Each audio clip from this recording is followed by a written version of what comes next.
Imagine you are a fish living in a beautiful, clear lake. Suddenly, the water starts getting cloudy and a thick green blanket covers the surface. It looks like a garden, but there is a problem. You can't breathe. You are not being poisoned by chemicals. You are actually suffocating because the plants are growing too well.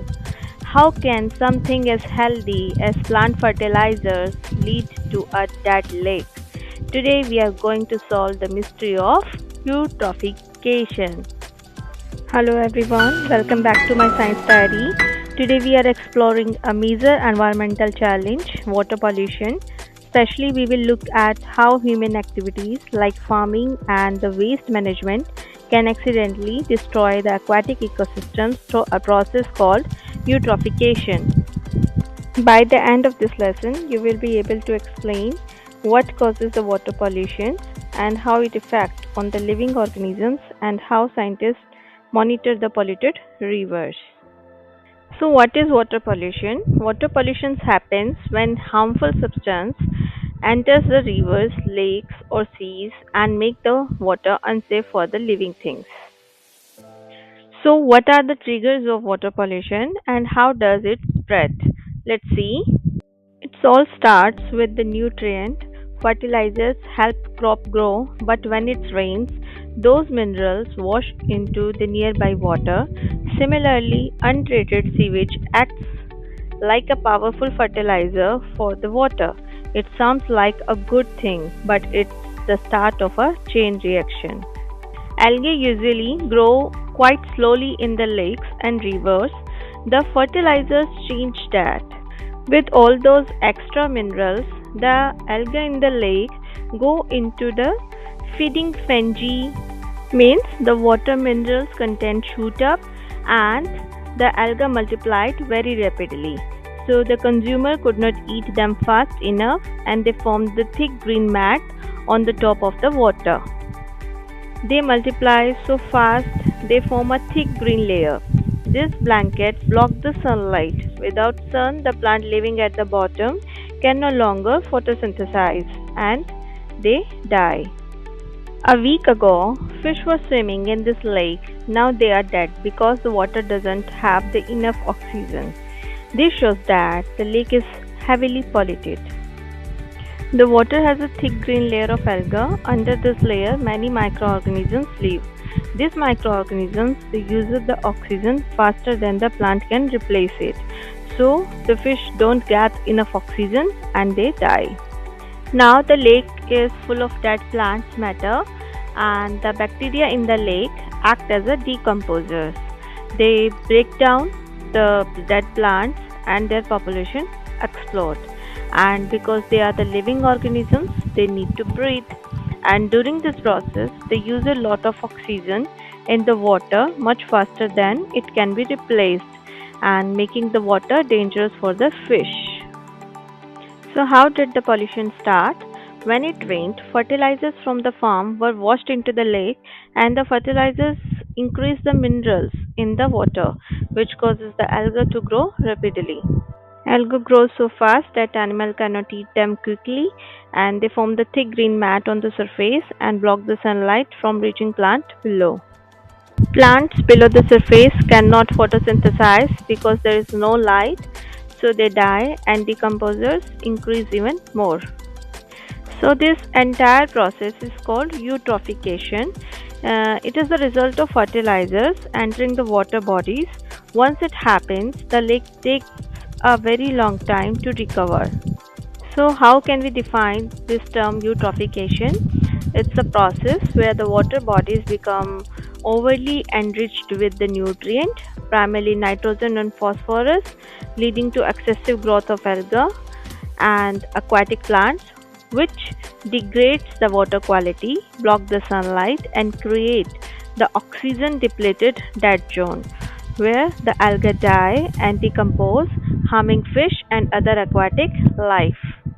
While it can happen naturally, human activities like fertilizers, runoff, sewage, and the urban pollution significantly accelerate this process, known as cultural eutrophication. This flowchart shows clearly how fertilizers cause the fish death step by step. The end result is a dead ecosystem. The entire sequence from fertilizer to fish death is called eutrophication. But how do we fix this? Sewage from toilet add minerals to waters. It act like fertilizers and cause pollutions if it is not treated properly. In sewage treatment plants, the wastewater is stored in the tanks. Microorganisms break down waste and make the water clean enough to release into the rivers and seas. But there's a problem with the sewage treatment. The sewage treatment is expensive. Many countries cannot treat all their waste, so untreated sewage pollutes the rivers. Scientists monitor the pollution in rivers. Instead of testing water every time, they often use living indicators. These can be algae, fish, or invertebrates. Invertebrates are used because they are easy to catch and identify, and they react quickly to the pollution. So, how do we know if a river is healthy without a lab? We look at who lives there. Scientists found a direct link between the pollution, oxygen level, and the species present. So, how do scientists know when a stream is becoming polluted? The first step is to look for the biological indicators. As I said before, they find a relationship between the level of pollutant and the vital oxygen level in the water and the specific species present. Based on this, the pollution charts are created. For example, the images of invertebrate can be used to construct such charts, making them easy for anyone to use. In the UK, these charts were successfully used to monitor pollution level in streams. Different invertebrates live in a different pollution level, and more pollution means less oxygen in water.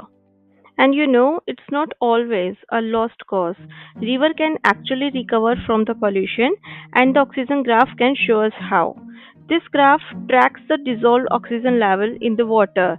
If the oxygen levels don't drop too low, the river can maintain a delicate balance. Over time, the natural processes can break down some of the pollutant and restore the ecosystem, highlighting the incredible power of natural systems. As I told you before, over time, the natural processes can break down some of the pollutant and restore the ecosystem. The primary natural processes are dilution, where the water flow reduces the pollutant concentrations. Second, the biodegradations, where the bacteria and other organisms break down the pollutant. And the last one is sedimentations, where the heavy particles settle to the bottom, and this combined help the river gradually restore in its natural state. So, as long as the oxygen levels are sufficient to support these natural processes, the river can gradually heal itself through the dilution, biodegradations, and sedimentation. It's a powerful example of environment inherent ability to self-regulate. While some pollutants break down, others are like ghosts, they never leave. These are called the persistent organic pollutant. Persistent pollutants don't break down naturally, so they spread around the world in river and water. And because they don't break down naturally, they wash into the rivers, flow into the seas, and are carried around the entire world by ocean currents. Even though many of those old insecticides are not used anymore, they are still causing problems today. Bioaccumulation, this is where it gets dangerous. Fish absorb these chemicals, I mean insecticide, and store them in their fat. When a seal eats hundred of those fish, the insecticide build up in the seal body, and this is called bioaccumulation. By the time a polar bear eats the seal, the toxin level are so high they can actually poison the bear. The higher you are on the food chain, the more poison you consume. So this is called bioaccumulation. As pollutants moves up the food chain, they become more concentrated and can poison the top predators. Water pollution reduces the oxygen and kills the aquatic life. Rivers are resilient, they can recover through the natural processes like dilutions and biodegradation, sedimentations, but only if we don't let oxygen levels drop too low. However, for persistent pollutant, the natures can't do the work for us. This is why monitoring our water and stopping pollution at the source is so vital for the planet.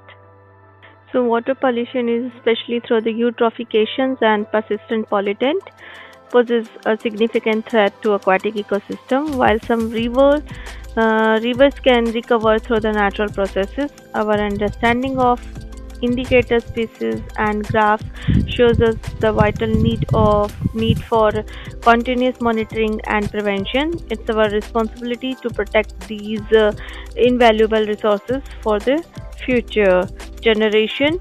Till then, see you in the next video.